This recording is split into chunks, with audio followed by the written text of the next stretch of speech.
Hey, oh, I caught you right in the thing. Hold on, I'm still deaf and can't hear. Now I'm good. Hello. Yeah, what's up? Oh, Go mute I this.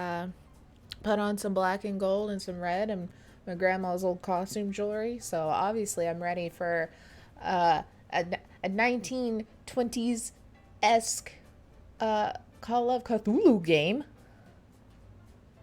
Hell yeah, and I'm dressed in an athletic shirt. I Yeah. really need to get into it. Look, I'm just an over fucking achiever. No chill. I have no chill, but I'm gonna put my glasses back No on so I chill. can see to read. But I had to at least start with like my really good aesthetic. Look at that gold. Look at that shimmer. Look at it. Look at it. I even did an ombre on my lips. Look at this costume jewelry. Hold on, move my headphones. Look at this shit. It's a clip-on earring. Cause they didn't play around with piercings in the 1930s, 40s, whenever my grandmother probably bought these. What's up, Jake? Um, yeah. Weird question. Uh huh. Can you like pop out chat so I can just see chat? I think you can, right? On Twitch? Yeah, I just want to look at chat, but That I do not know. eh. Jake says yes. I can't help you though. Um, Oh, here we go. I'm gonna Found it. turn my heat Found it. blanket on. Everything is fine. I got it. Everything's fine. I'm gonna dye my hair tomorrow, so because look how Lee. orange my roots are. Oh And wow. this light. This light makes it really bad, but the blonde is coming through. Just make it so crazy color-wise, even scalp, everything just I stays. mean, my scalp pretty much stays blue for like a week after I dye my hair. It gets pretty stained. Uh, oh, okay. My mom just called me. We can, I mean, if you want to mute and talk to her, you can, because I have Okay, announcements. I'm gonna do that. Yeah. Hello everyone. My name is Taylor. I am the keeper tonight, GM usually for Cyberpunk, TechnoShock, our Cyberpunk Red campaign, which will be live this Friday at 7:30 p.m. Central Time. So come here to see that. Um, as well as what else is happening this week? God, now I've just forgotten everything. This is happening today. Obviously, we're here. If we do not finish, we're going to just play for a couple of hours. If we don't finish, we'll continue this the next Tuesday. Then we have Thursday night. We are going to just sit around and play video games and chat. So come join, come hang out, come talk with us. I haven't quite decided what I'm going to play yet. I've been going through my library trying to find something that I've been wanting to play that isn't like overplayed, you know? So, what else? Oh, apparently Lewis and Blair are gonna start Minecraft mornings. They did it this morning. It was hilarious. They're going to play it again tomorrow morning. They're going to hell. So that'll be fun. Watch that. Blair's never played before. So she's learning at the age of 27 from Lewis. It's entertaining. And then next Friday will be episode 2 of Doom of Annihilation that Jake is dungeon mastering. And then I think that is kind of it on the horizons for the next couple of weeks. I say that's kind of it. That was a lot. So we're doing a lot of fun stuff. If you don't want to miss out on all that fun stuff, social medias. Every person that's a part of Consaves is down below in the information area, as well as follow us at the Consave, Twitter, Instagram, YouTube, TikTok. We haven't posted TikTok in a while. We'll come up with stuff to put there eventually. Um, James does that at Shame Watch Pod is awesome. Talk about guilty pleasure movies that you hate to love. And then bi weekly in the Shame Watch feed, I get to be a part of Game Watch, in which we talk about video games. And that's super fun. I think the one coming out we record in advance. I don't remember what the next one is coming out that we talked about. I think it was talking about Metrovania games. I think that'll be the next one that comes out. So go listen. Oh, are you done? Because I have nothing else to stall with. Yeah, no, I was trying to get off the phone as fast as possible. Okay, cool. Yeah, we just are. I mean, obviously, if anyone has listened to anything recently of Shame Watch, then you'll know the slight Vin Diesel, not obsession, but they did a whole month of Vin Diesel movies. And so obviously we have to talk about Arc too because Vin Diesel's in it. So we got to continue along with the theme. Right. I Yeah. forgot about that. Yeah. So, talk about that. We talk about all sorts of cool stuff. So go take a listen. November. November. That's what it was called. Yes, it was November. And all of November, they did Vin Diesel movies. It was good times. Guilty pleasure, to be honest. Yeah, so Shame Watch has had a lot of evolution over the last 100+ episodes, because they're over 100 now. They started off as Guilty Treasures. And same concept throughout the whole thing, but it started off as Guilty Treasures. If you go back and listen to it from those days, that's when I was on there talking about Almost Heroes. The Matthew Perry, Chris Farley, Lewis and Clark movie. They're not Lewis and Clark. They're other adventurers at the same time as Lewis and Clark. It's a great movie. It's not. It's horrible, but it's a great movie. Hence the guilty pleasure. I love it. Like Winona Earp for you. Look. Maybe it's just something about historical based things that become, because that one is like based in history. It's not. It's horrible. Then there's Winona Earp, which while it's in modern days, Doc Holliday's in it and he's hot as hell. That's right. It was Doc Holliday. I remembered he was just all like, "Oh wait, this is the scene. This is where he comes in." Yeah. Yeah. Watch look. Hot Boy. Look, he's really hot. He's also in Schitt's Creek. Same actor is also in Schitt's Creek. Plays Alexis's second boyfriend there. But there's something about him in Winona Earp where they put a little gray in his hair. Whew. Look, I like me a silver fox, and he's almost there. So we're learning so much. Also, just while we're talking about just like older men that are really hot, oh fuck, it was in my head and then it went away. The TV show about the railroad and he's really Hell hot. on Wheels? Yes. The guy on Hell on Wheels. Oh man. He's like getting there on the gray fox scale, but still so hot. Still so hot. And then I need to watch that show. Like I watched like a season. Look, it's so good. Yeah. Then also the guy that plays Kane in Supernatural. Oh, okay. I definitely agree with that. Yeah. I highly recommend Hell on Wheels. It is very good. I don't think I saw the last season. I started rewatching it to watch last season, and then I think they took it off of whatever streaming service I was watching it on. Oh, it's A&E, I think, and I think that's on Discovery Plus now, which I have. Which is a thing, by the way, that is great. It's great because Travel Channel is the only TV channel I care about, and I couldn't never watch it on Hulu or anything, so now I get it. Because you'd have to pay $60 for live TV. Yeah. Even then, you didn't get everything. True. Well, anyway. Let's do this.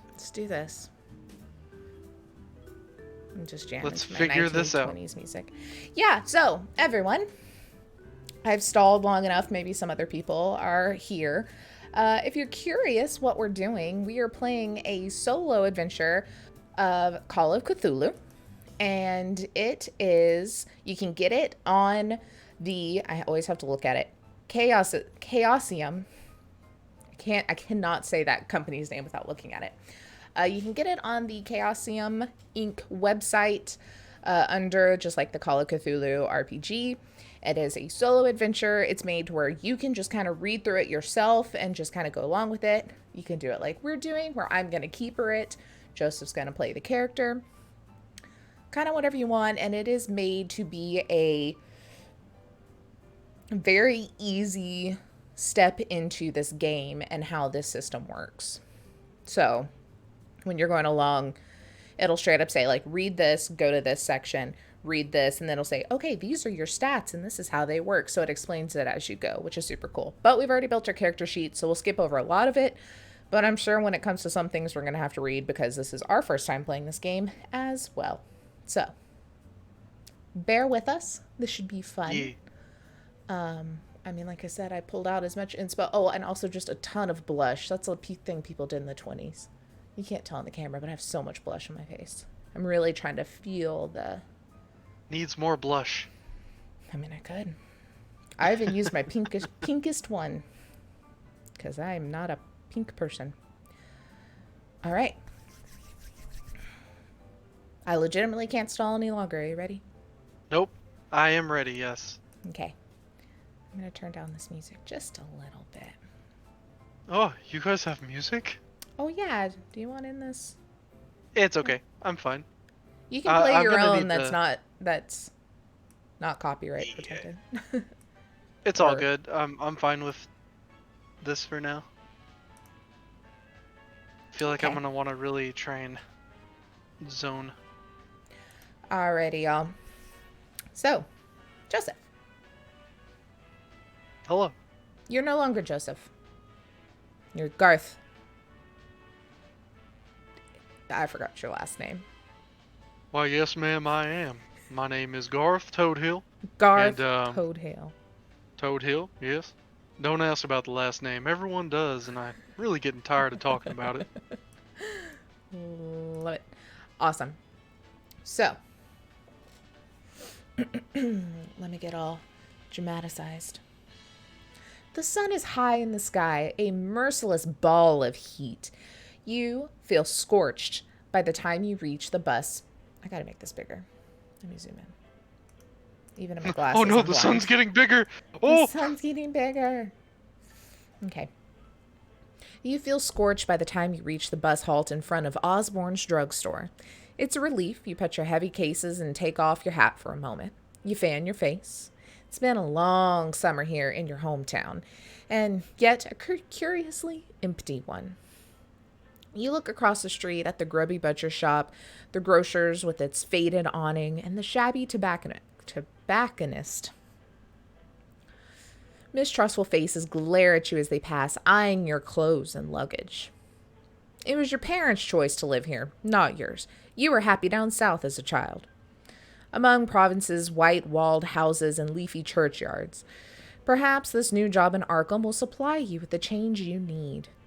Yet, everyone you know in the world lives here. You know nobody in Arkham, not one soul. You just ask yourself one last time if you're doing the right thing. The answer is here. None of your supposed friends have come to see you off. You are all alone. Whatever challenges lie in Arkham, it'll be a new life and a braver one. A small gray motor coach approaches and rattles to a stop. You put your hat back on and pick up your case. You got a hat. What kind of hat you wearing? So I guess time of year would probably be summer. Yeah, it's Kind of seems like it. So I am wearing a straw base cowboy hat. I just have a checkered shirt, long sleeve shirt, starched jeans, and some cowboy boots. It's too hot to be wearing a jacket. Yes, very much so. Alrighty. Two young men with sullen expressions alight from the coach. One looks you up and down before heading away. The driver also steps down, glancing at you before crossing the road to visit the tobacconist. When he returns, he's rolling a cigarette between his yellowed fingers. He's been doing it a lot. He gives it a final twist and examines you as he reaches for his matchbox. He's a thin man in his 50s, dressed in a stained shirt with a bus company emblem on it. Yet his eyes are sharp in their dark sockets. Where to? Yes, sir. So I'm heading towards Arkham. Arkham, okay. So you show him your ticket.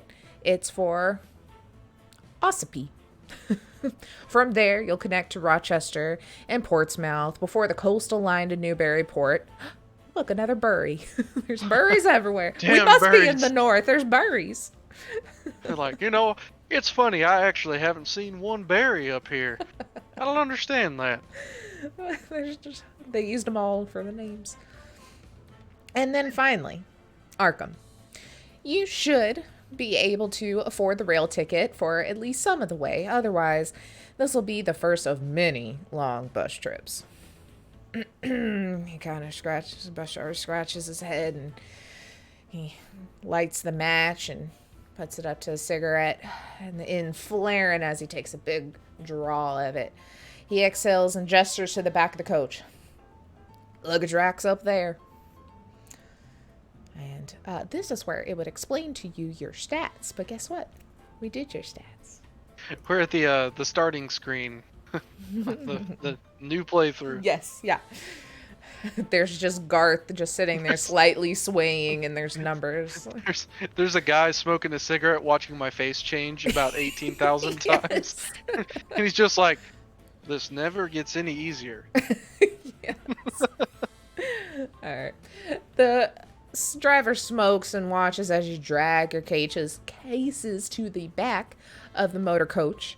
The rack is set inconveniently high on the vehicle.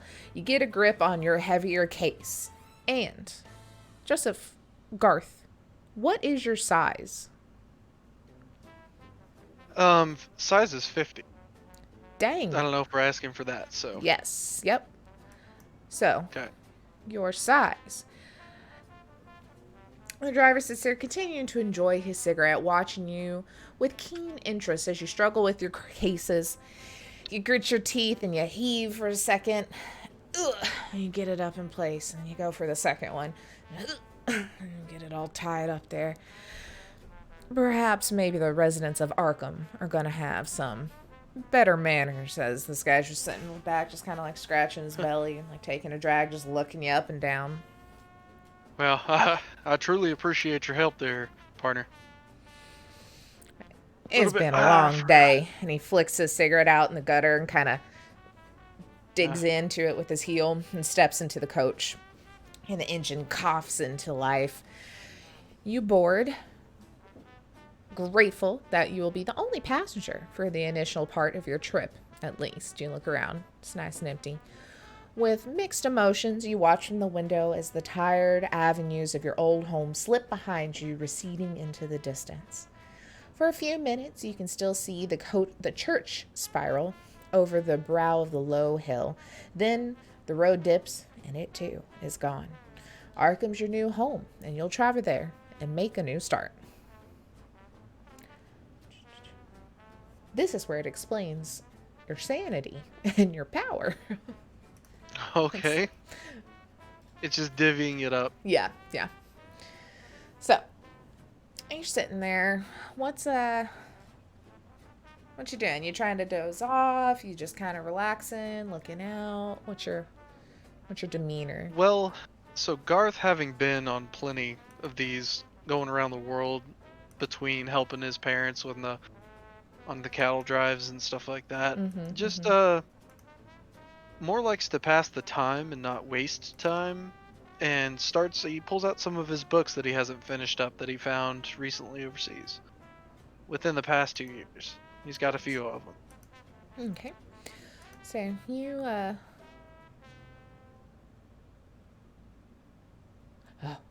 I clicked to the different number and then I forgot what number it was and I was like, oh no.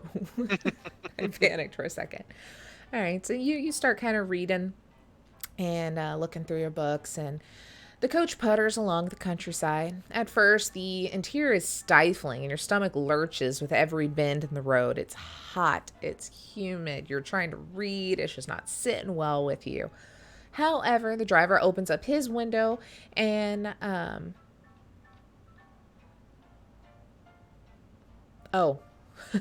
I skipped a word and I was very confused. I was like, and switching seats with you. I'm like, are you driving now? No. Hey, partner, who's driving? Can I drive this? There we Oh, go. I appreciate it. So, however, the driver opens his window, and by switching seats, you find a spot where the breeze hits your face, and you soon relax into the journey, observing the quaint little hamlets as the coach serves. A heavy-set woman boards at one settlement and gives you a polite nod, but then she gets off right at the next one. The road rises a little, passing cornfields and orchards. The leaves are turning, and the trees are alive with glorious reds and golds. You have just begun to doze as you're going through your books when the driver takes a tight bend at speed. Whoa, Okay. whoa. Takes a tight you're kind of you got your books in your lap and you did that just kind of like dad in a chair like starting to fall asleep thing. Um I'm awake. I'm awake. all right. So now you must make a roll, sir, Oh shit! First roll. on your dex, please. So roll Okay. the 10-sided die. You know, you're doing a percentage, so you Mhm. need a 10 into the 100. Okay. And use your one value for the 10, so one for the units. Yes, we know how those work. So yeah, go ahead and roll a D100. 45. Okay. How does that compare to your dex? Higher, lower, or equal? Higher. Okay. If you rolled greater than your dex, you have failed. Ah. You want to be lower. That's why you want a higher number because you want to. It's like Cyberpunk. Okay, I see. I see. Okay. So So it's 15 higher. cool. A desperate yell awakens you as you're kind of starting to doze, and you feel yourself slide from the seat as the driver spins the wheel in the motor coach. Why is that so hard for me to say? And the motor coach plunges off the road. Too late, you reach for the seat in front of you and you fall into the aisle, and your ribs crash against the edge of the seat opposite of you. Breath rushes out of you and the coach stops with a thump. Your driver leaps from a seat and into the road as you sprawl dizzy in the aisle. You hear a string of incendiary curses outside. Oh, I've been bucked off my fair share of horses, and that was not fun. The driver kind of leaps in or climbs back into the cab and he sees you on the floor. He looks concerned and he kind of comes over and he helps pull you up. He's like, here, let me help you up. Oh, I'm sorry. Wow, what was that? As he pulls you up, you can see out the front window now, and you see that a Fordson tractor has stopped in the road and he had to swerve to go around this object right here on this curve. He didn't see it coming up. Sorry, all them fields, and he has to pick this road to park on. Are you all right? Yeah, I'm good. Are you okay? Yeah, I'm real sorry about that. You Oh, would no, think no. it was a curve. He might at least gotten off the road a little bit. I know not a lot of people drive here, but, I have to go up and down this road every day. He should be used to cars. Well, let's, do you mind if I go check on him real quick, or are we getting going? Oh, no, he's fine. I didn't hit him by any means. He's just sitting over there. Oh, okay. And you kind of, feel your side, and you're going to have a pretty bruise. Nothing's broken, but it's going to be pretty bruised up. And he gets back in and starts the coach up, and he kind of treads around the tractor, looking over and glaring at the farmer, who's just kind of unfazed. So by the way, I feel that on a spiritual level, because I used to farm, Yep. and being just on the side of the road, I feel the farmer more than anything. Oh, he was in the middle of the road. Oh, he's in the middle. Yeah, Okay. he had to Never done swerve that. because he was in the lane. I see. But yeah, Never mind. Fuck that guy. Yeah, fuck that guy. So you sit back down in your seat and you kind of stretch and you're like, oh god, and it twinges a lot. It kind of hurts and you're sore and kind of getting a little situated, and it's so sore. It's about you lost 1 hit point worth of sore. So Same. on your investigator sheet, keep track of the original value you started with because you can heal back up, and then just drop down. Okay, so use the chart of. Yeah. Okay, cool. All right. Gotcha. Oh, also side note, because I just looked at them, I realized why I don't like these Why? as much. It's because every single one has half yellow, and I don't like lemon flavored candies that much. And all of them have a half yellow except for the blue and orange. So it's really annoying. Well, I will not buy those again. Hi, Pepper. Alrighty. So, now we go to this number.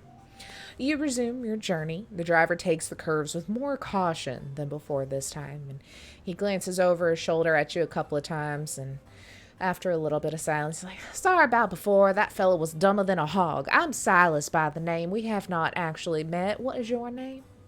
So I'm assuming maybe I was sitting, whatever seat it was. I'm leaning like this, reading my book, kind of stretching out that peruse.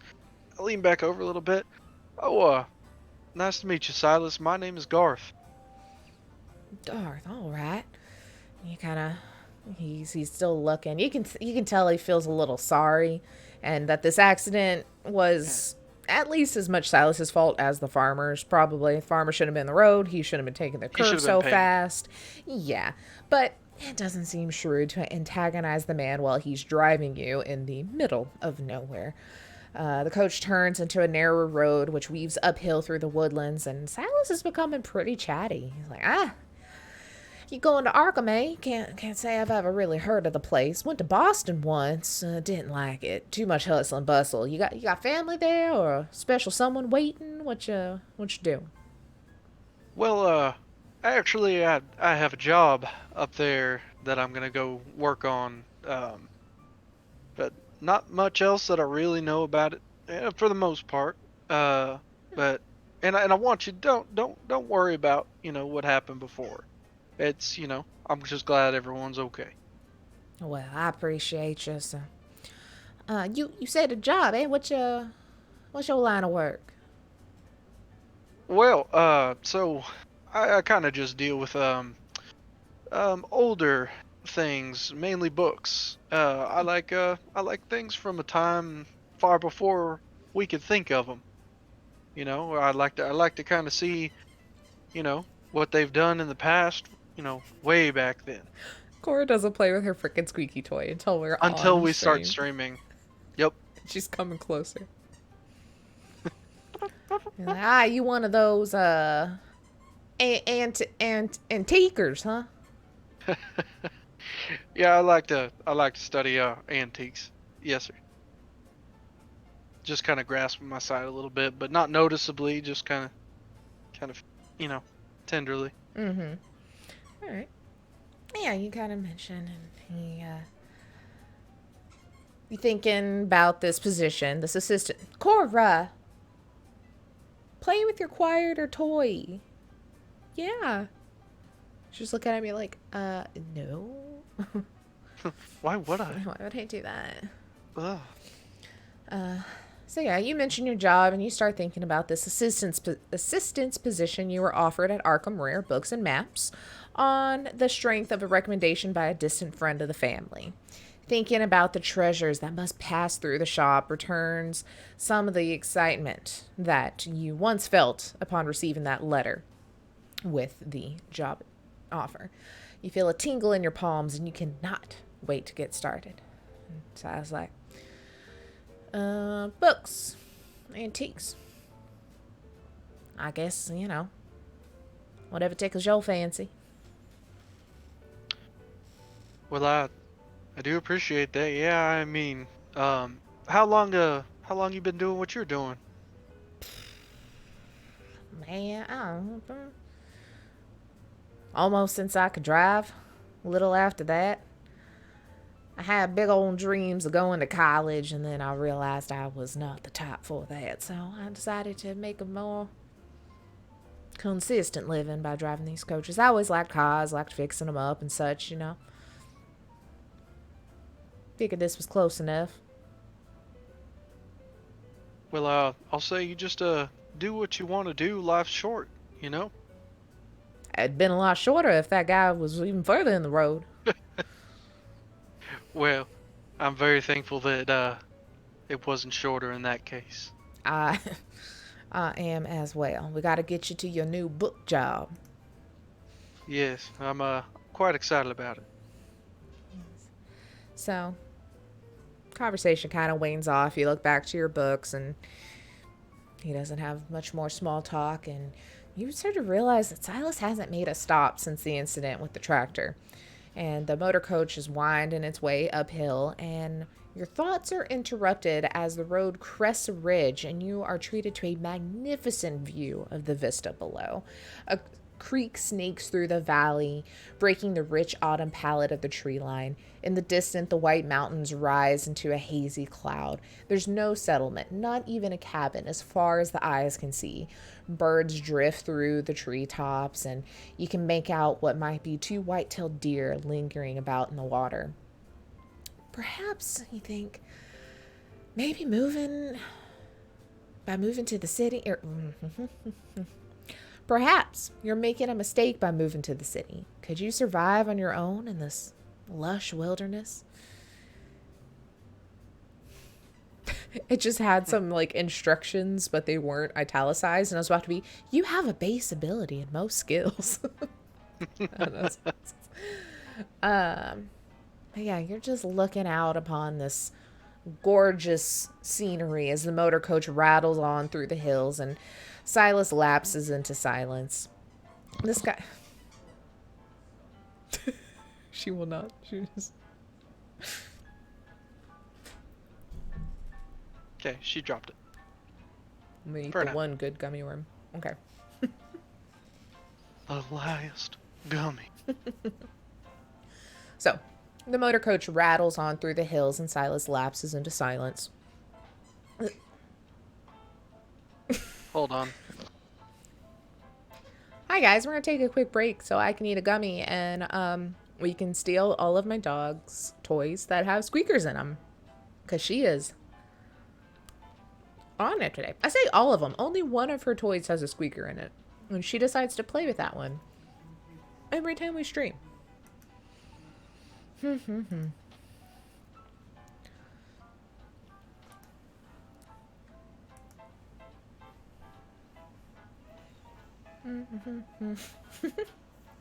Yeah, Jake's dogs immediately start fighting and barking. Yeah, I saw that earlier. Dad had to be the meanie and take Horsey away. Continue. Okay. The sky is darkening behind you, pink tints in the clouds as the sun descends. Finally, a welcome sight comes into view, a settlement on the crest of a hill. This doesn't look like the pictures you've seen of Ossipi. I don't know. But perhaps you can persuade Silas to stop while you stretch your legs. Minutes later, though, as you have that thought, a harsh stuttering from the engine interrupts your reverie. Silas frowns and, oh, goddamn, kind of messing with the gear stick. The motor coach falters in its ascent. Silas utters, more goddamn piece of shit car. Everything all right up there? He kind of utters a curse you don't even recognize and grinds his teeth, struggling at the wheel. He's like, yeah, no, we're fine. You seem to inch up the hill until you reach the first buildings, low dwellings constructed from a rough red stone. Silas wrestles the coach into a small bay off the road, and he scrambles from his seat and makes for the engine compartment.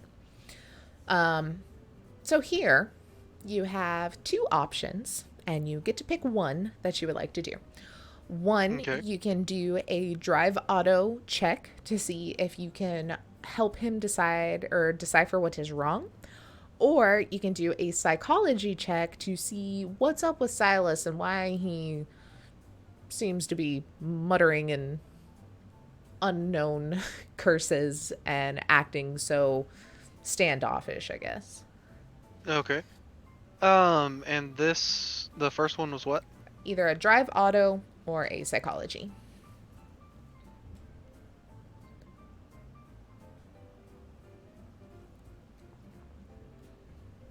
I think, I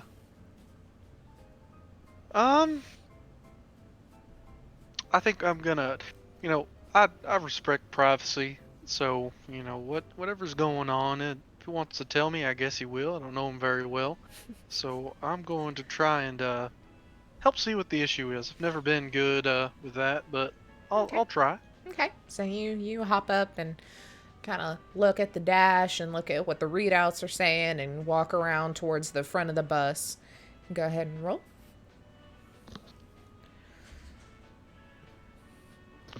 So I got a 18. And is that higher or lower than your drive auto? Barely lower. Okay, so you rolled a success. So, Nice. the grinding noise you heard could, of course, indicate engine trouble, but they also seem consistent with bad gear selection and incorrect clutching. It seems highly unlikely that an experienced coach driver would suddenly get this wrong, even after a long day's drive. If this is a ruse to make you spend your time and money in the local shop, Silas will be sadly disappointed in your purchasing power. AKA, you're broke. Also, I had a quick question Uh before huh. we continue, though. Uh huh.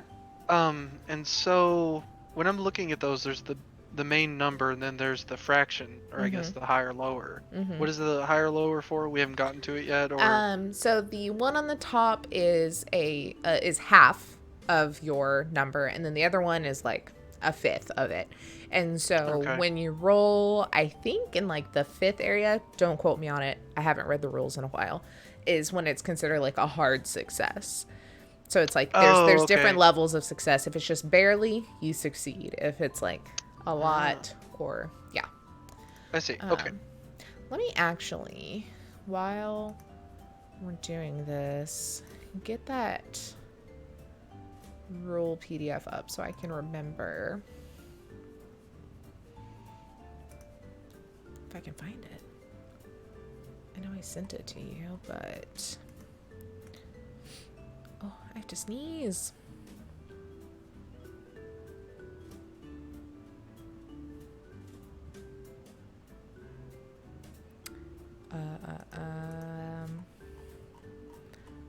Hold, guys, as I scroll through the ungodly amount of DMs between me and Joseph to find this thing. Getting closer. Nope, that was wrong. Oh no, did I not send it? I thought I sent it to you. You sent me two things that I know of. What's the thing that you printed? Where is that one? That.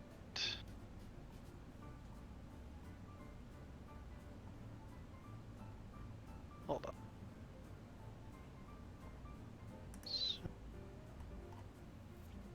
If I remember correctly, I thought it was the second one you sent me. That's just a character sheet. I need like the quick start guide. I mean, I guess I could just get up and get the one literally in the other room. Oh, I have it right here. Or it's like it goes to their site. Let me send it to you. This is one of the two. The other one's a character sheet, and this one. No, that's the thing that that I'm reading from. I need that Oh, there's the quick maybe I start. just found it. Maybe I just I think I may have just gone to the site and found what I needed. I found it. I found it. Okay. This one doesn't have nice little clickable things though. Ah. Because I wanna remember the hard successes. There's your sanity, combat.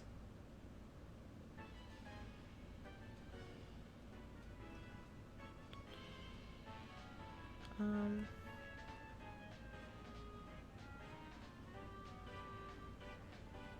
I don't know. We'll look. I guess we'll just not fuck Yeah. with that because it's not easy to find.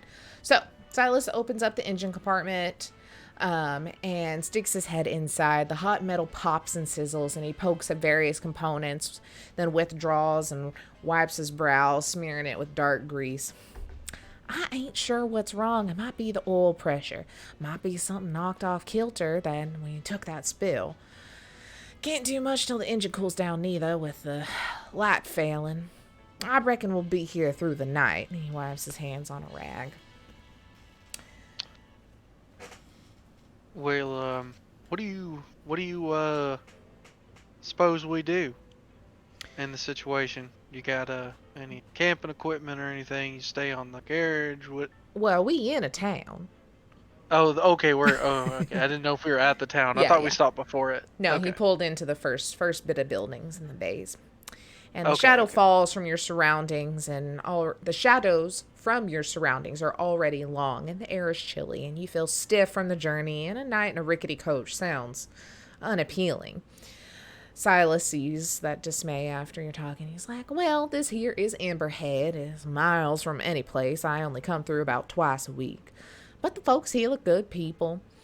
Uh, May Ledbetter keeps a spare room. She'll look after you. Up the alley, turn right, the first house on the left.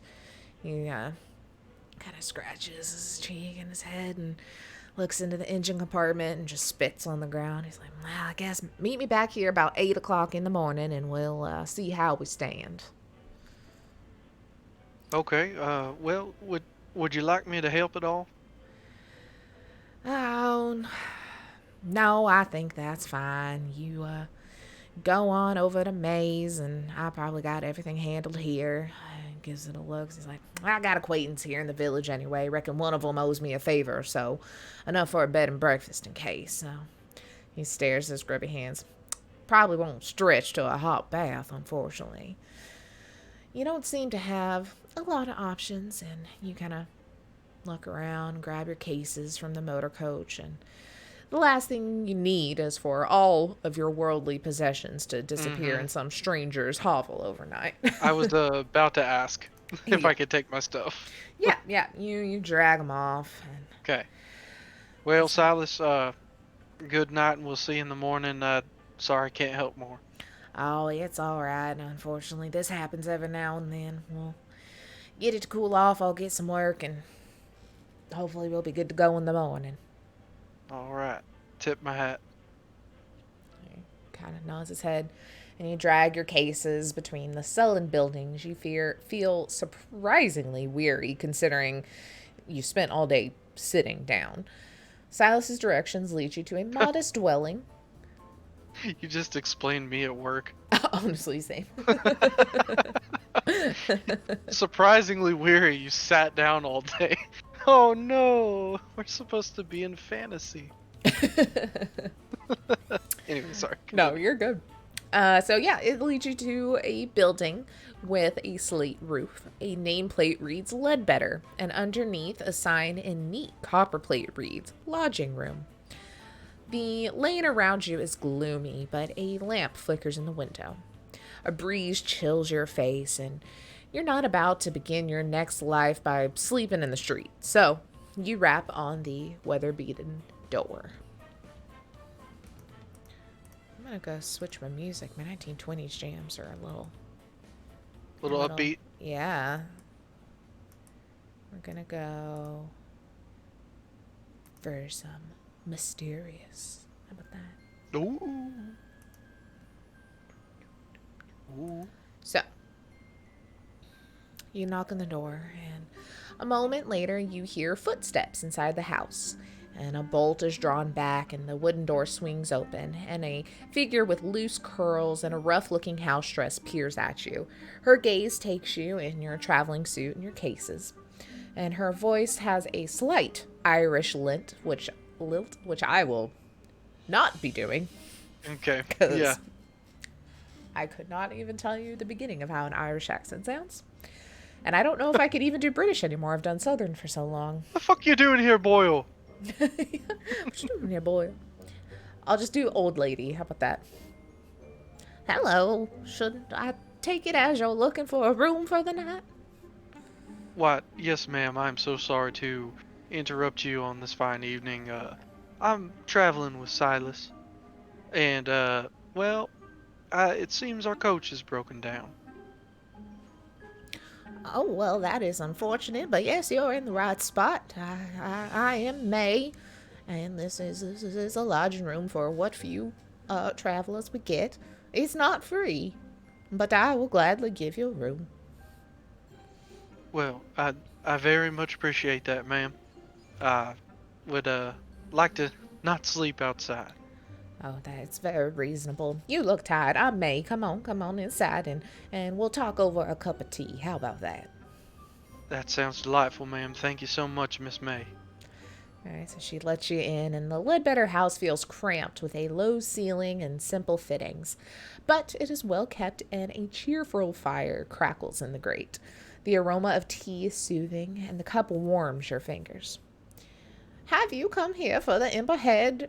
Sorry, I'm sorry. It's been a while since I've talked to people, apparently. Have you come to Emberhead for the festival? No, ma'am, I can't say I did. Just more passing through.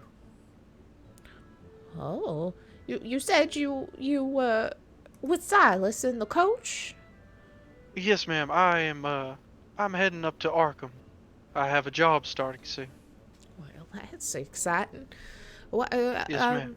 Silas rarely ever stops here. What was the cause for your stop then, if not for the festival? Well, so I guess we had some engine troubles, and we had to stop for the night. Night, The night. the night. I see. Oh, it's about time he was due for some engine troubles. That man, he always drives too fast. Thinks this road is made for him and him alone. He should have seen the state of the coach. He'd be surprised at the damage done. Oh, I skipped a whole sentence. That's why that didn't make sense. Think the road's made for him and him alone. He hit a mare some years back, and it was a terrible thing. You should have seen the state of that coach. A You'd be mare. surprised the damage done. She kind of sips a tea and looks over at you. Well, I would say that he also, we had a little bit of trouble before as well. We went off the road a bit, but nothing too bad. I kind of hurt my side here, but Oh, apart from I'm that, so nothing. sorry. You know, I should give him a piece of my mind, but with living here, Oh, though, we man. can't afford to antagonize the man. He's about the only link we have to the world at large, and he's not a bad soul at heart, I suppose. That It doesn't going the seem same so. route. Yeah, he's been going that same route for 15 years, and he's careless after you get so used to it, and, I guess we all have to forgive him. I'm sorry for Well, speaking out of turn. I would say that, you know, 15 years on the same road would make your hide a little leathered. She kind of sips her tea, and she kind of goes silent for a long moment, just kind of looks past you in the corner of the room, just looks past you, like into the corner behind you, and just then looks back over at you real quick. She's like, but you didn't come here to listen to me blather, and you must be hungry. Can I rustle you up a bit of stew, or how, how would that be? Any more tea?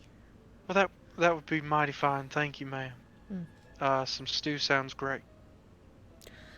Alrighty, well, let me go grab you some.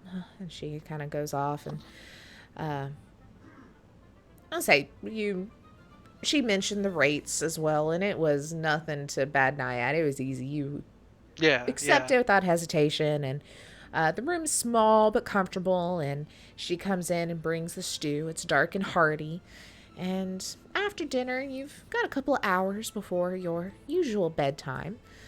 And May just kind of sits back down with you, and she's just sitting there looking at you like, I'm sorry, did you say you were going somewhere? Why, yes, ma'am. I am going to Arkham. Oh, okay. I have a job starting soon, and then I'm pulling.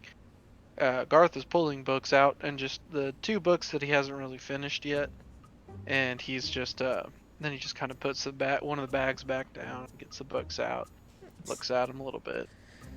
She kind of sees the things, and she's like, oh, I love to read. You know, in her letters, my sister always asks if I'm bored living in such a small place. She lives in New York City, and she writes about how frightened she is to walk home at night. I ask you, it's just crazy. It's a small place here, but that means we have a real community. Everybody's face is known, everybody works together, nobody's excluded. Except those who choose to exclude themselves, of course. I couldn't live anywhere else now. And Well, she's I like, will say I've been I've been to some bigger cities, and I will tell you I'm much more fortunate to normally live in some smaller places. The people are more tight knit that way. "You're right.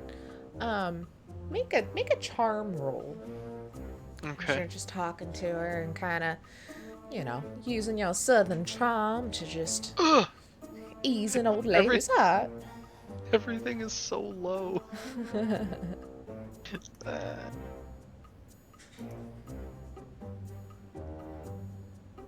No, 64, and my charm is 15. So as the hour wears on, you're amused to hear May transform into a sort of tired tourist guide.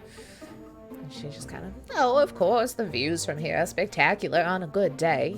A clear view all the way around. If you're a painter, you'd be right at home. I don't know. If your taste runs more in artisans, there's workshops over on Silbury Street, just at the end of here, and you turn right. They're not set up for visitors, you understand, but you'll see a real craftsman at work. And why did that song get so loud at the end? Holy shit. Uh, let's see. The genuine article. Now, if you're looking for freshly baked bread, it seems a shame to point out that you intend to be on the road again shortly, as she's telling you everything that she has. And May continues and she begins to yawn. Oh, would you listen to me yapping? I guess it's time to turn in. Would you like some breakfast in the morning? Yes, ma'am, if you wouldn't mind, I greatly appreciate it. But I am quite weary from my travels, and I would love to see this beautiful town, maybe one day. But I'm uh I'm a little worse for wear, I'm afraid. She kind of stands and she's like, all right, well, I will make sure to get something going. And you hear a clunk behind you, and you look over your shoulder, and all you can see is a wooden door securely closed. Maid Tut's the young lady of the house. She'll have been listening to us. Ruth, come in here and greet our guests. There's a short pause before the door creaks open, and two wide eyes peer at you from between the gap between tousled hair and a rough nightgown. What'd you say? The eyes blink. What? Wait, I'm confused on who's saying what. It just puts dialogue, but not who's saying it. We We'll say must go it's the back same to the person. beginning. Yeah. What'd you say? And the eyes blink. Oh, pleased to meet you. Now get back to bed. And the door closes again. That's my daughter, Ruth. Oh, very nice to meet you as well. Granddaughter. I'm Okay. sorry, granddaughter. I'm not. I'm too old to have a daughter that's that Her young. daughter, her daughter is 50. No, it's my granddaughter Ruth. She's 10 years this summer. She's a delight and a torment all in one. Don't worry though. She sleeps in with me. She'll not disturb you. All right. Well, good night now. Uh, well, good night. Thank you very much, Miss May. Oh yes, you feel free to sit here by the fire and read and turn on up to your bed if you'd like. I will do so. Thank you so much. Okay. So you sit there and read for a little bit longer. Yeah, so for one, I need a quick break to go to the Okay. restroom. Okay. But what I will say is, so Garth is not only just reading his books, but he's also reading the letters and some of the information on the book, the place he's going to work. He's Okay. wanting to Perfect. know, just kind of re up his knowledge on the place, so he doesn't show up and he's just completely out in the. Yeah. I get you. I get you. Well, then, yeah, let's go ahead and I'll put up the official break stuff. And we will be back in probably just like 5 minutes Yeah, or like, so. oh Probably. yeah, 10 minutes, 5-10 minutes, yeah. Yeah. How long? Nothing. Just gotta go. We will BRB, guys.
Hey, and we're back. A.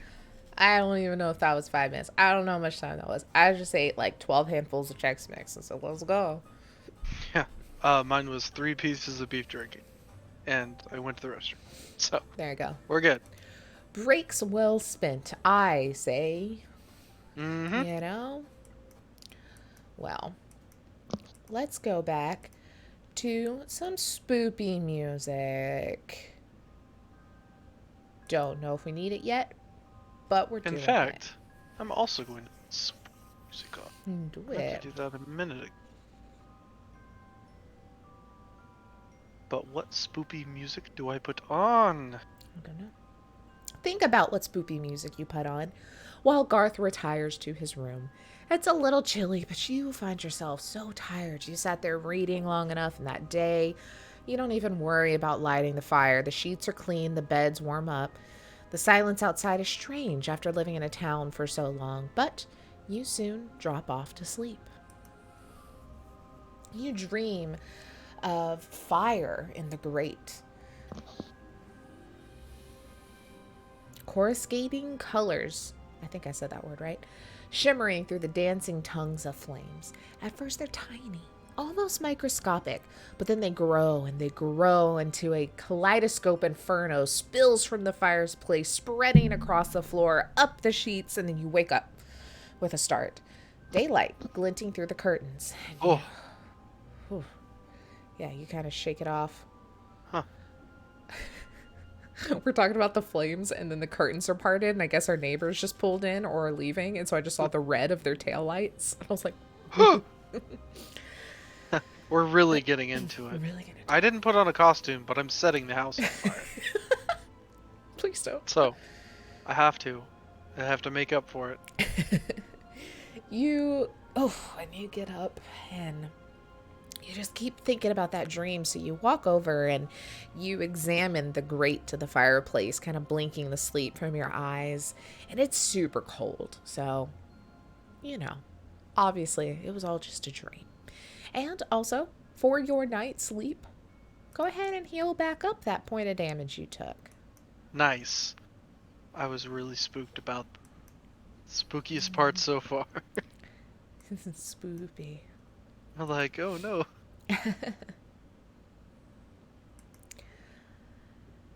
May seems to have no running water, but has supplied some in a ceramic jug for you, and you freshen up at the washstand and go on downstairs. And she's cooking a hearty breakfast, and she Nice. has left you a little piece to eat. She kind of walks over. Well, it's not too terribly much, but it's what we had on hand. There's a little bit of bacon, a little bit of eggs, some potatoes. I cut them. Cora. I cut them up. Sorry, she was scratching her stitches. Oh, yeah.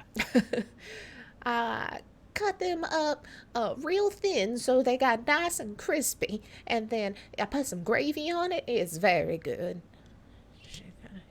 Well, this looks mighty fine, ma'am. Thank you so much. I was gonna give you some toast as well, but Ruth seemed to have gotten up and gotten her a snack last night, so we are out. But I made you a cup of coffee to make up for it. Thank you. Thank you very much. I appreciate that a lot. I don't know why I went Elvis there for a second. All right, so Thank you very much for the coffee. Thank you very much. You eat up your hearty breakfast, and it leaves you kind of at peace in this morning. You've had a good breakfast, except for the start, a pretty good sleep. And it's about 7:30. You're all paid up, you're all packed, and you're all ready to go. And May kind of helps you with your bags as you bring them downstairs, but it's more just an act of her just being like, here you go, and like starts to kind of pull them, but then kind of waits for you to pick them up and acts like she's helping. And I appreciate it very much. I make sure to I kind of want to as she's doing it, kind of make it feel like she's picking it up more Yes. to be nice about it. Awesome.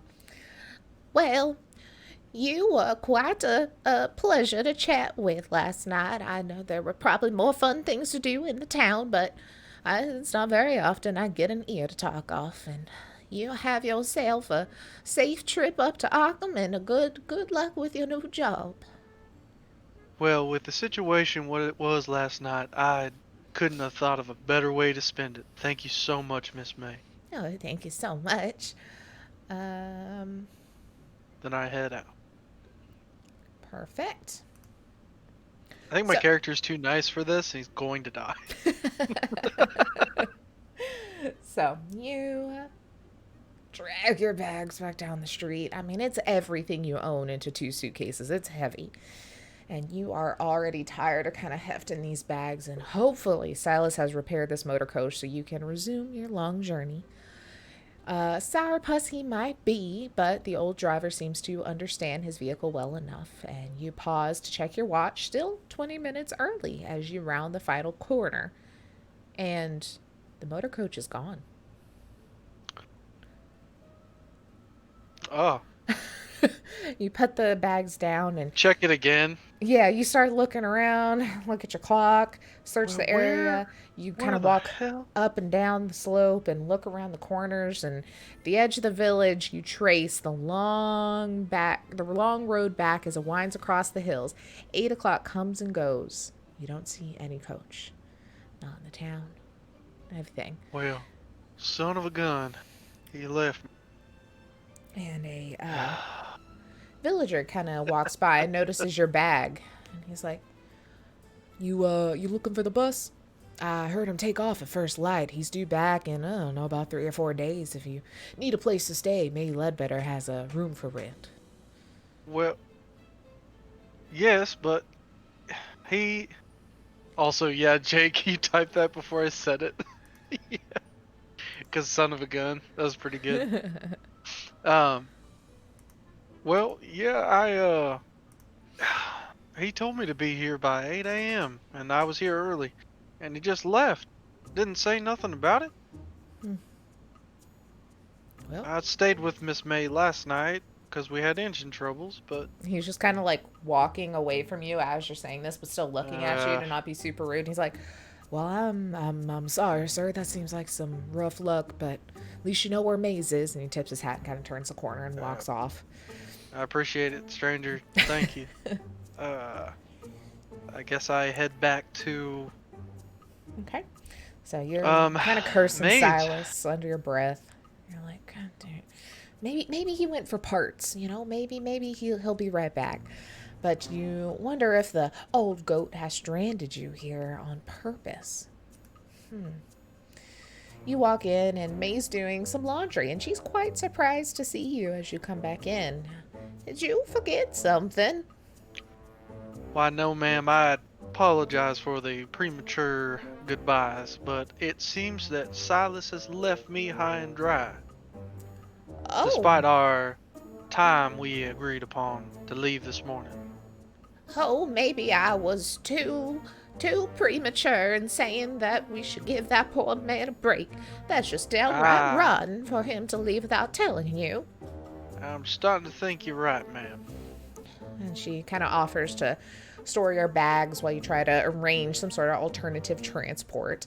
And you are thankful to relinquish the load because I mean this is 1920s. You ain't got rolling bags. You're hefting 2 bags this entire time.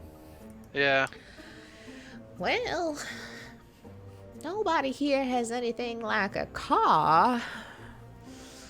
I mean, maybe you could find someone with a horse and a cart for your bags. I could ask around later, or maybe try Mr. Winters. He's at the village hall. He'll know if anyone will. Or maybe ask well, among the artisans. Their workshops are first left on Salisbury Street. She kind of reaches over and kind of squeezes your wrist, kind of holds you. She's like, Don't you worry. I will not see you sleeping in the streets, money or no money. You have a place here, okay? well, ma'am, I very much appreciate it, and I think I'll try in town to see, 'cause like I said earlier, I'm starting a job soon, so I'm hoping to make it. This seems like a very fine place, as far as I can tell, to be stranded. And he Well, just kind of Dips his hat a little bit. Like, well, I would love to help get your bags upstairs, but quite honestly, honey, your bags are very heavy. So you go ahead and Oh, put them back in that room. I will give you a key so no one will mess with it, and they'll be safe while you go about your business. well, if you don't mind me asking, So was there two doors in that room, by the way? There was one in the back where she was at, or Oh, God, the water went down the wrong way. and it's carbonated water too. So Yeah. rest in peace.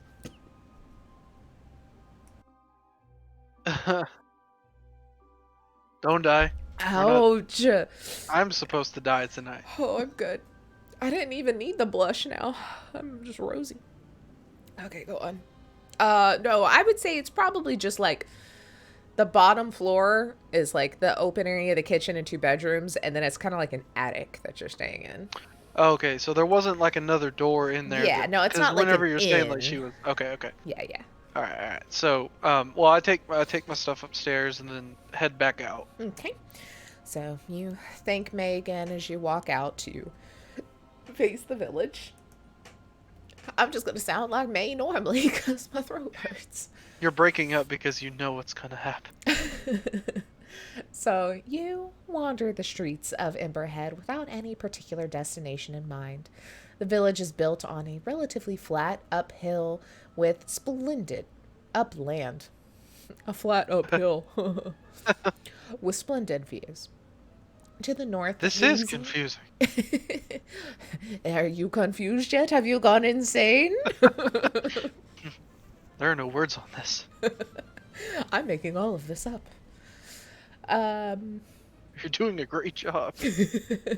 to the north, the hazy tips of the White Mountains reach for the heavens. To the south, the sparkling waters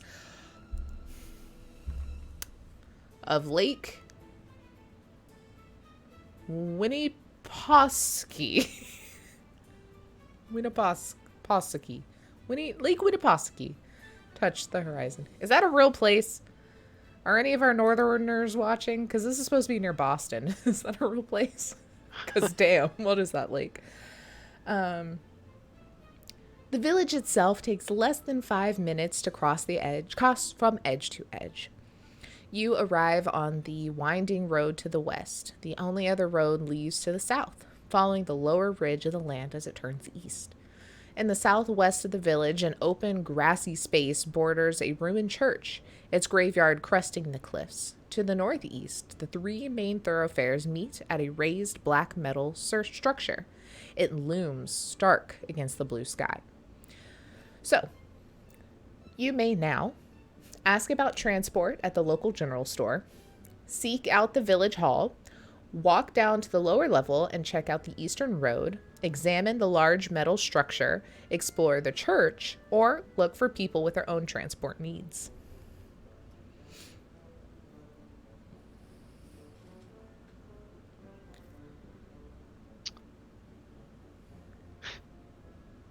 I'm thinking the town hall maybe. Okay, so you Want to go see to if seek there's out the the village hall. most information I can probably get out of a place that's not, Yeah, just asking around town. yeah. So, the village hall backs against a cliff in the east side of Salisbury Street. It's the largest building you've seen so far in Emberhead. It is, however, locked and shuttered. You walk around it, peering through gaps in the shutters. There seems to be one large room, presumably for community meetings, and a smaller annex which serves as an office and archive. One of the windows is bricked up. Back at the main door, you can see no posted opening hours. Mr. Winters doesn't open up in the morning this time of year, says a gray garbed woman passing by. Best come back afternoon. Oh, uh, well, I appreciate that. Thank you very much. And what would you happen to know where I could find some people to talk about transportation? Oh, I don't know. There's no one with cars around here. Not even any phones. Best of luck to you.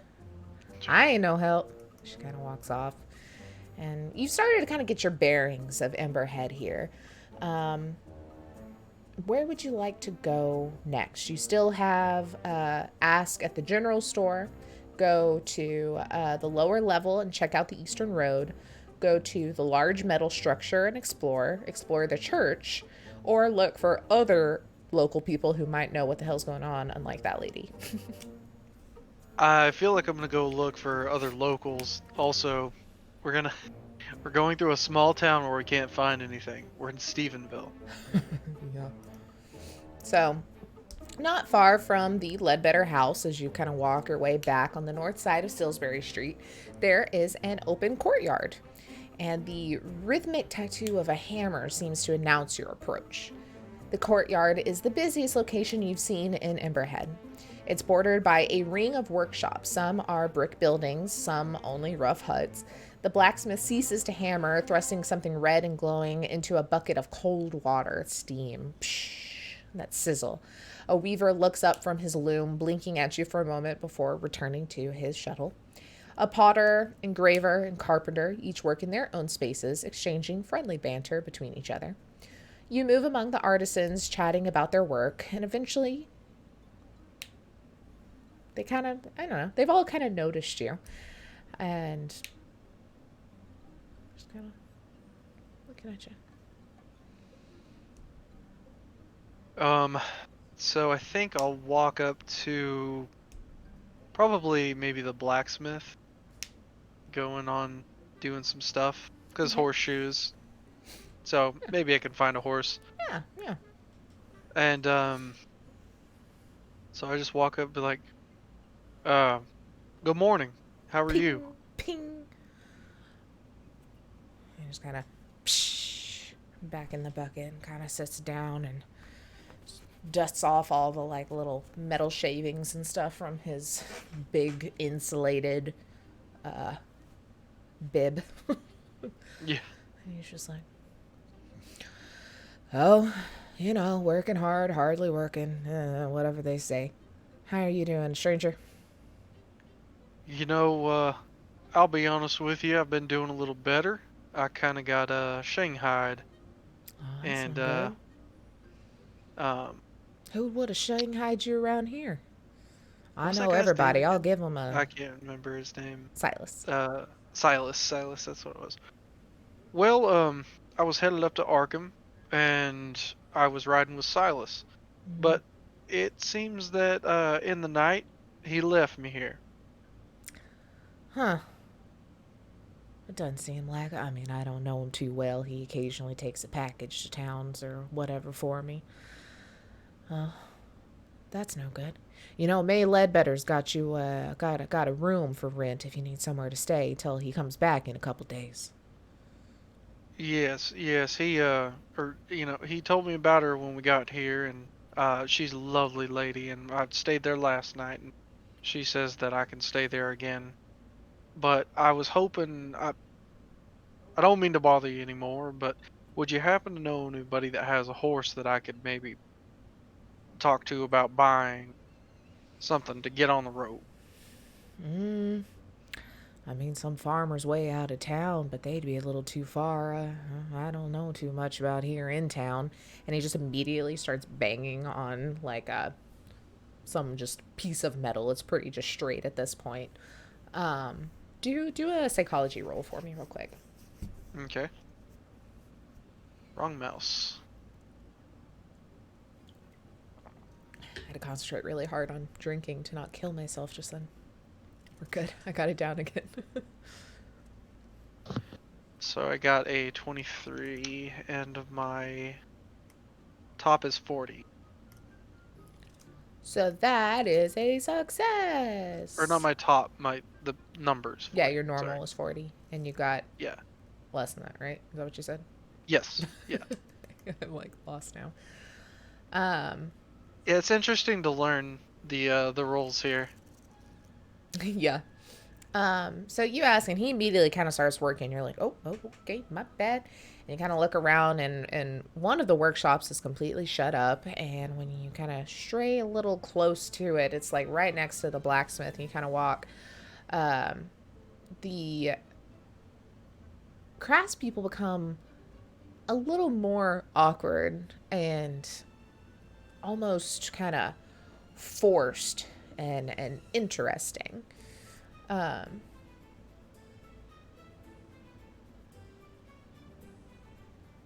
don't know what that means. And you kind of get the feeling that none of these guys are willing to talk to you. And even just the thought, like the bringing up, like getting some transport and kind of ending, like they're not giving much up. They seem a little guarded, especially when you're getting close to that open workshop.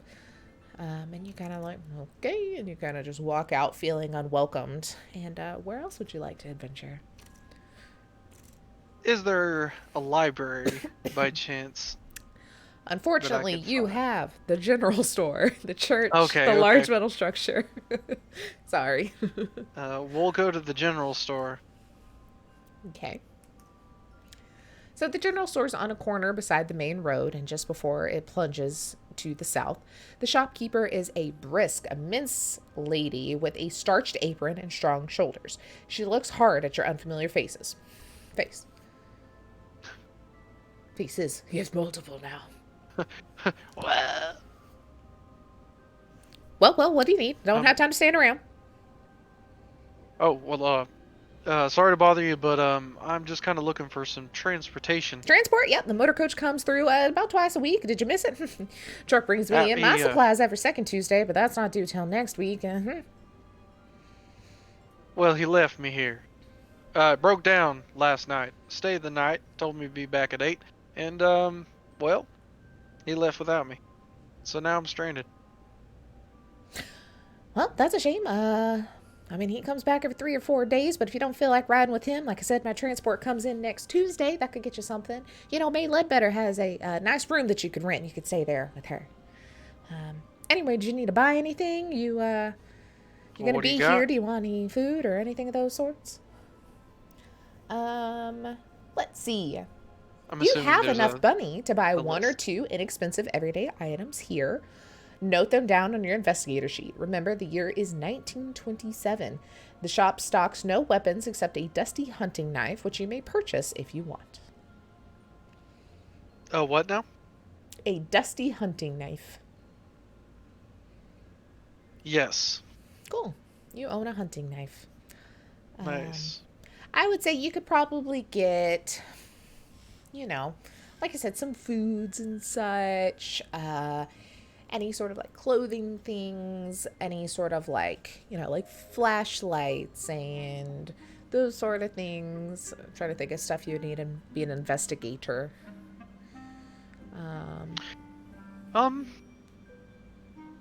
Dusty knife may come in handy. Town seems fucking sketch. So, if I need to stabby stab. Stabby stab. Potentially. Cool. Well, hopefully it'll tell us the stats later if you do need to stabby stab. I'm gonna go ahead and say D6. That makes sense. All right. So now left you have go to the lower level and check out the eastern road. Examine that large metal structure or examine the church. So Garth is going to go to the church. Okay. Yeah, no shit, Blair. What'd you say? May is coming off pretty fucking sus. Yeah, for real though. She's the only place for you to stay. She's just very happy to have some company. It's just her and her granddaughter Ruth, and she is quite the torment. So you cross the street towards the church, and as you glance to your left, your gaze alights on the... Yeah, okay. I was making sure I wasn't reading the wrong one. Your gaze alights to the large metal structure. Something bothers you about its positioning. You back up and look at it again. Yes, Emberhead's central thoroughfare points directly at the structure. It seems too precise to be a coincidence. You press on and draw into the shadow of the church. The building is in sorry state. The top of the steeple is missing. A ragged gash of splintered boards marks its absence. And the floors beneath it have collapsed. It appears to have torn through the roof to the main building as it fell. Only the back half is still intact. The white paint, which once covered the church, has yellowed and peeled. It seems safe enough to explore the rear section. Old pews are stacked against the wall, choked with mildew. Most of the windows are broken. You guess this church has been disused for at least 20 years or so. There is a little more here that interests you. So before I walk in, before I walk in, Mm-hmm. Garth is gonna stand on the outside of the church, just go, fuck, and then walk in and just be like, sorry, and then walk back out. All right. Um, do for me, just real quick, for no particular reason, make a ride roll. You do have a ride stat. A ride? Yes. Oh, Gotta roll like a 1, a 5. a 5. Hey, maybe. Maybe you could. Who knows? No, 27. All right. So you kind of look around and you're just like, okay. So you have that large metal structure that the main road seems to lead directly to. That's odd.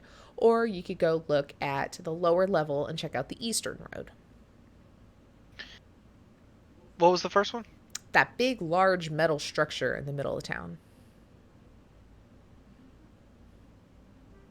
I'll go to that. Okay. This kind of feels like like a quest in an RPG where you have to go and check everything. Yeah. And then you're just like, okay, I understand now. This place fucking sucks. Like, oh, I get it. Um, cool. Means. So, you walk up the approach, the most central of the village's major streets. It points directly at an odd metal structure. As you emerge from the shade of the nearby buildings, you're greeted by a magnificent panorama spread from the north to the southeast. The last colors of fall tint the hills in the sleepy gold. The structure, by contrast, is made from uncompromising iron, singed black. It supports an immense curved platform at the level of your head. Further struts snake up to a central point. It looks like they may have been some kind of sculpture at one point in time, but are now twisted and melted beyond recognition. An older gentleman passes, looking up at you with rheumy eyes. Are you here for the festival? Well, at this point, I guess so. He kind of sees you looking up oddly at the structure. He says, well, there's the beacon. When they light it, night after next, you'll be able to see it 10 miles away. Gives you a little nod of satisfaction and then moves on, leaning on his walking stick. Garth kind of does this and says, well, I mean, that's cool and everything, but I won't be 10 miles away. If I was, that would be great. You notice now that there are bundles of wood tied and staked against the buildings nearby. Perhaps this festival would be an interesting diversion. But you really must head to Arkham as soon as possible. Roll a spot hidden check for me. Oh, good. Something that's not awful.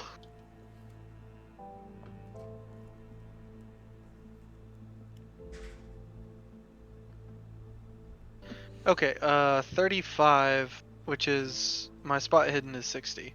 Nice. So, Thank God. you succeed. I hide in the thing until they light it. End me now. It's like Wicker Man. I'm so cold. As you walk away from the iron structure, you notice something strange about the construction of the village. All the wooden dwellings are concentrated to the west and southeast. To the east and northeast, closest to the beacon, the buildings are formed from dark brick and clay. Does this mean the settlement began at the beacon and spread west?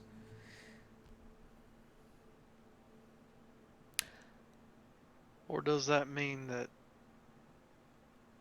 the stuff on the other side may catch fire normally, and the wood stuff is on the other side? That would I wish I would be have great. found a book that I could read about this. So, the air is fresh, and you walk down to that lower ridge. It's the last place, and it's pretty invigorating, actually. You notice cultivated fields stretching through the lowlands around Emberhead, and among the crops, some livestock, but no horses. Are you going to have to make your onward journey on foot? Further down, the road skirts the edge of the ridge and descends. There are a few scattered hovels here with signs of habitation. They are set a substantial distance apart. As you examine them, a door opens and an older man steps out. He's wearing a bedraggled suit, but carries a piece of cloth which he tosses over his head like a hood. As he does this, he sees you and freezes. Make a luck roll. First, I say, howdy. Howdy. Okay, so this just works as How does that work? I Is think that it's a an stat. actual thing? Yeah. I don't see it on here. Well, it's a stat, but So you have a certain I have amount. a allotted amount of points. So, but it's not like on the skills or anything. So, what do I? How many points do you have? I have 35. So roll under a 35. Oh, okay. Oh, I see. Yeah. 29. Okay. Nice. Okay. The Good. man looks up at the village, scanning the cliff tops. You get a brief flash of his face. There's something unsettling about it. Then he turns to walk away from the road, but as he does, he raises a hand and slowly beckons to you. Do you follow, Goddamn. or do you seem it unwise? Goddamn fish people. Okay. Well, that's mighty odd. But hell, why not? All right, you follow. Maybe he can help me out a little bit. I want to be cautious though Okay. when I'm doing this, so keeping the distance and seeing where we're going. Okay. So you follow the man around the outcrop. He glances up, then steps between two rocks and vanishes. Closer inspection reveals a narrow channel leading into the cliff. There's just enough light to see a small natural chamber within. You will be uncomfortably close to this man if you go inside. Do you continue to follow him, or do you decide to keep your distance?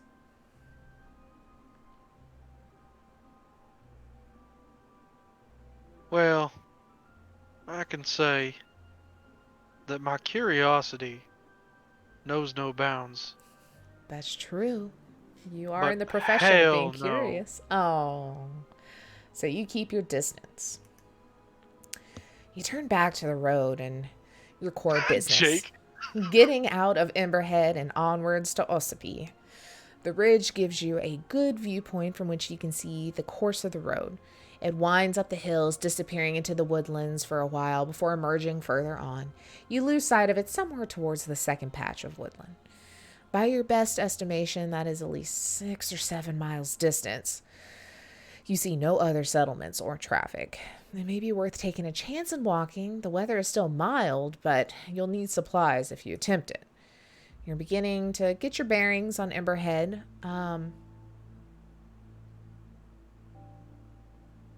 I had something. Go for it. What I wanted to do was go into town and ask about the people over there in those hovels. That's kinda really wanna know- nice. And in a normal Cthulhu campaign, I would totally let you do that. But I know have I nothing about split? them. Okay, have I split now? Like I've made a decision and now I'm going this way? Yeah. Okay. So you've kind of hit, though, everything. Why is it not letting me? Oh no, one of the links is broken. I have to actually scroll. No! So, your morning exertions have left you hungry. You roam the streets of Emberhead looking for sustenance. There's nothing resembling busy cafes of your hometown, or anything that might be called a restaurant. It's beginning to look like you'll have to get supplies from the general store when May Ledbetter comes down the street with a girl trailing in her wake. This must be Ruth. As she notices you, she races past her mother and approaches you with a smile. This is a different Ruth from the shy creature you saw last night. She reaches you, she stops, and she stretches her arm up in celebration. She looks into your eyes abruptly. The smile drops from her face, and she looks several years older. And just really quiet, she says, "Get out before the festival. Get out." She blinks hard and then kind of scuttles back towards her mother. May approaches, wrapping an arm around her daughter's shoulders, and she smiles. "How are you getting on? Have you found your transport?" Well, no, I haven't. But I would really like to. I'd try Mr. Winters in the village hall. He's always in the afternoons. You'd be hungry by now, though, aren't you? Help yourself to any food in the house. The door is not locked, okay? Well, thank you very much. I think I will go plot my next course. You see that Ruth has kind of squirreled herself behind her mother's leg, and she's looking at you with these eyes that implore you to stay silent, like not say anything about her. She's like, "Well, you go right ahead. The door's open. I gave you your key to the room, so you have access to your room and your belongings as well." Well, I very much appreciate that. Thank you so much. And I'd scuttle off. All right, you take leave of the Ledbetters and head towards their house. The door opens easily. In the low kitchen, you make a meal from stodgy bread and leftover stew. A little window offers a view of the mountains.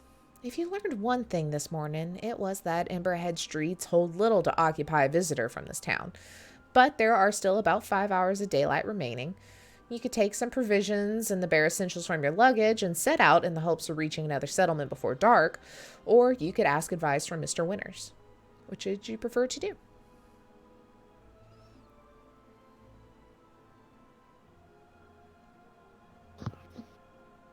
Is there an option just to fucking leave Well, on foot? Yeah, prepare and walk out of town. Well, what I would like to do, I would like to take quite a bit, and I guess I can't go back to those caves, the little thing from earlier, right? Maybe if you want to, I could find the prompt again. But you'd have to go in. There's nothing else to the prompt other than go into the cave or stay out. So is the festival's not tonight, though? No, it's like 2 nights from now. Okay. I'd like to go back to down, or I don't know. I'm interested. Okay, so purely because I'm curious about that. Uh-huh. If my character dies, it'll be Jake's turn. There you go. It's fine. And if I don't, Jake can just join me stranded in this town. But no, I want to go back down to the damn caves. Okay. The people in this town kind of suck. They're sus. They're real That's what I meant to sus, say. man. They're real sus. Real sus. All And right. that fishman was the less sus, All right. surprisingly. So you sit there and you're eating and you're thinking, you're like, I could just walk out of town. I don't know what the heck was up with Ruth. That was creepy. You know what? Get to the bottom of it. Let's go to the creepiest person that I've done seen since I've been here. And so you go back to those caves. And it's only been maybe an hour or so. And you kind of see as you're kind of getting there, the man again. And he ducks back into the cave as he sees you. Okay. And I just kind of want to say slightly loudly, like, sorry, I was very hungry and I wanted to just come back later. All right. So you say that, and with wary steps, you squeeze between rocky outcrops and enter the concealed chamber, almost banging your head on the low ceiling. The man settles back against the wall and watches until you grow close. Then he slides back his hood. Make a sanity roll. Okay. First one. Alright, so that is the same thing, just roll below an 80. Yep. If you fail, you lose a sanity. 54. Cool. Some of the man's face remains. A strip from the side of his jaw to his right eye socket is healthy and pale, if aged. but the left side is consumed by angry scar tissue. One eye droops, hooded by melted flesh. The other nostril on the side is pulled up to have a gaping hole. This disfigured man studies your reaction with his one good eye. Oh, I don't even know what voice this guy would have. He's going to be very whispery. Chocolate. He's going to be very whispery. Name's Arbogast. William Arbogast. Guess I don't need to ask what brings you to Emberhead. So, Well, he just kind of looks at I'm you. assuming you already know. I feel like I'm the only one in this daggum town that doesn't know why I'm here. So you came for the festival, or I other did means? not. I was passing by, and I'm starting to get the idea that I was stranded here on purpose. By who? A man by the name of Silas. His swollen mouth gives a little twisted downturn. Son of a bitch has rat's blood, and his fingers tighten into a fist as he gets like kind of angry about it. I can kind of see that. He seemed a little grumpy, but alright at first, but after that I can't say that I trust him very much. Kind of just looks around. So you seek me out, eh? Which one of them told Well, you about me? Never mind, it doesn't matter. Truth is, they fear what I know. They never come at me direct. Don't want to end up like old Arbogast. He giggles, and it's almost a high-pitched sound, which I can't really do without sounding obnoxious. And it's all the more grotesque coming from his kind of bloated lips, and then he abruptly, his gaze turns to iron. Emberhead died 40 years ago, shattered by flame, consumed by the stars themselves. The ancient hill was cleansed by inferno. From the blackened ground came new life, as is the way of all things. The Abenaki knew. And he kind of like wipes his nose on his sleeve. Except none of that happened. The flames were turned away. The necessary death postponed a year and a year again. And now those up there, and he kind of like points up at the ceiling, think themselves savior of the village. They think they can defy the great old ones. And oh fuck, I don't know how to. What's the chant? How's he say? Cthulhu? oh, Cthulhu? Cthulhu. Fatagen. He's like, Aya Cthulhu. He shakes his head. With strange eons, their lives matter less than the blink of an eye. A fierce intelligence burns in his gaze. But you suspect that Arbogast might be quite insane, honestly. Should his move change, it would not be difficult for him to seize one of those loose rocks and crack your skull with it. So, you have some options. Okay. To ask Arbogast about the Abenaki. To ask him about the great old ones. To ask him about the villagers. Or leave while you still can. Curiosity too great. So, I would like to ask you a little bit more about the villagers. Have they wronged you in any way? It kind of seems there's something with that. They don't all seem on the straight and narrow. His face kind of twists, kind of creasing his scarred cheek. Their fathers and mothers knew the truth. They listened. They knew their doom and found their place within it. They looked into their own hearts and did the unspeakable. The current brood have the arrogance of children. Everything has been given to them, and they soon, it always will. He glares at the cave ceiling again because, this is a cliff and the village is above it. They would that I left.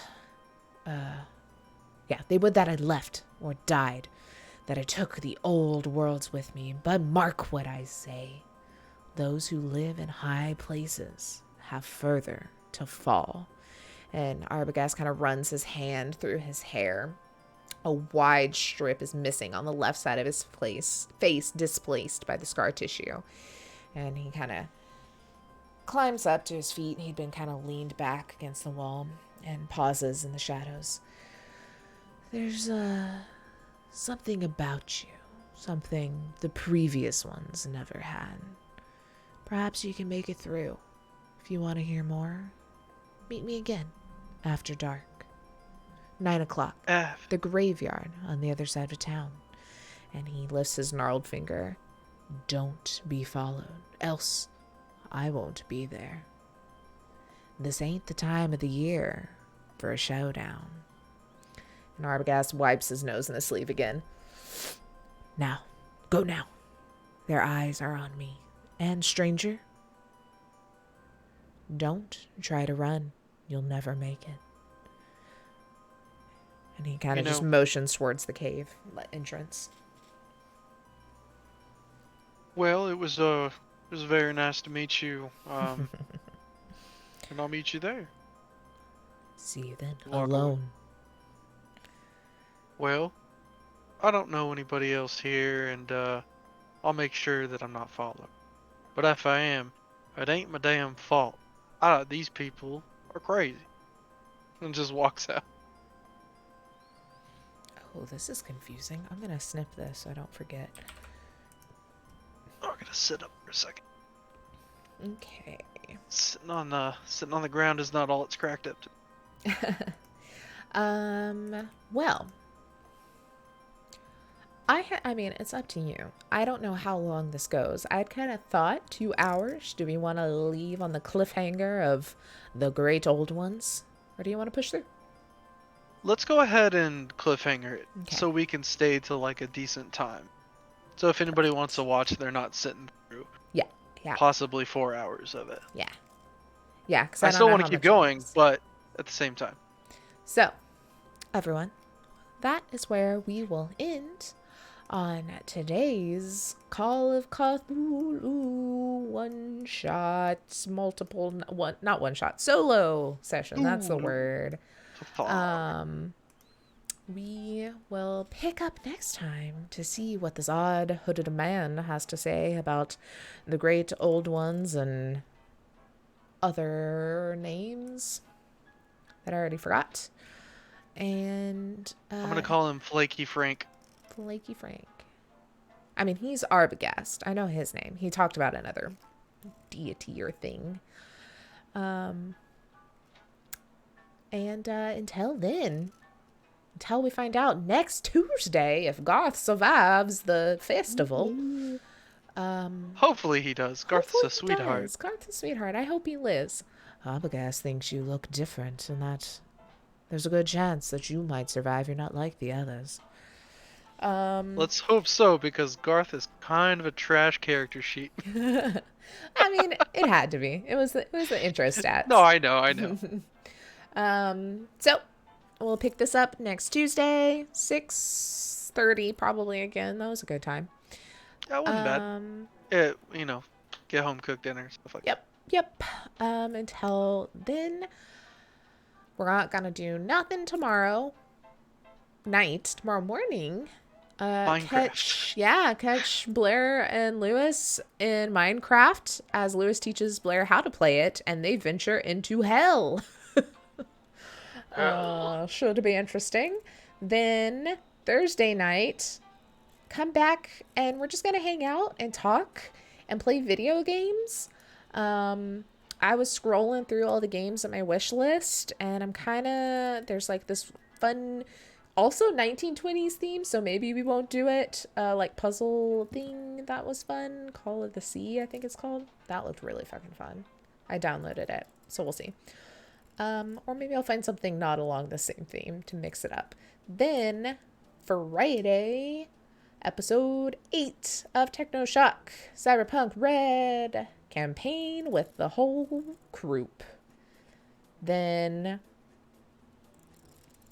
nothing Monday, right? No, the next D100 is the following Monday. So then next Friday, we'll have Tomb of Annihilation episode 2. So much to do, guys. Hi, I'm in the ether, but maybe I could run the hero one soon. Yeah. Yeah. We got good old Aegon over here. Want to run that someday. We got good old Blades in the Dark over here. We want to run that someday. We want to run a real Cthulhu. I think Lewis is on that story possibly. Oh my god, Blades in the Dark is so big it doesn't fit in my bookshelf. So many things we want to do, so many things we're gonna do. Oh yeah, Lewis is also going to run a Twilight one-shot themed only on the baseball scene. It was a bet last year on whoever got the most nat ones throughout this, and it's always Lewis, so he's gonna run one of those someday. But to not miss out on it all, go to @theConSave, Twitter, Instagram, TikTok, which we don't post on, but we will again soon. We're also on YouTube, where you can find all the VODs. Plus, there's VODs down below. Plus, all of our personal socials are down below, as well as a Discord to join our Discord. Oh, look, it's going over into Oh yeah. chat as well. And go listen to Shame Watch, because James, and then Game Watch, which is in the Shame Watch feed, which has me. And then also go to Dark Beast Dice and buy some awesome dice that Jake makes. And all the fun stuff everyone does. Yeah. Yeah. Yeah. Damn straight. That's all I got. That's all I got, guys. I feel Thank like you for the session. Oh, thanks. Taylor. Thanks fun. for going with it. Obviously, it's very railroady and it's very story driven, but it's a nice little intro. We'll get a good one soon. It's still got options, so Yeah, he's got options. that's I'm a good adding thing. a lot more dialogue than what's accounted for, so we're going with it. But oh yeah, Blair, we are everywhere, because also go watch our friends at High Shelf Gaming. They're gonna have so much cool stuff going on starting like next month, and you might see me and Blair over there for some things, because you can't get rid of us. No matter where you go, we are there. One of us, someone is always there. All right, that's it for real now, guys. Be safe, wash your hands, wear a mask, you know, all those things that I feel like need to be said. And don't be dicks, be awesome. You heard it here. Heard it here first. Hopefully not first, but you did hear it here. You should take it to heart. I'm gonna go wash all of this blush off my face. Bye, guys.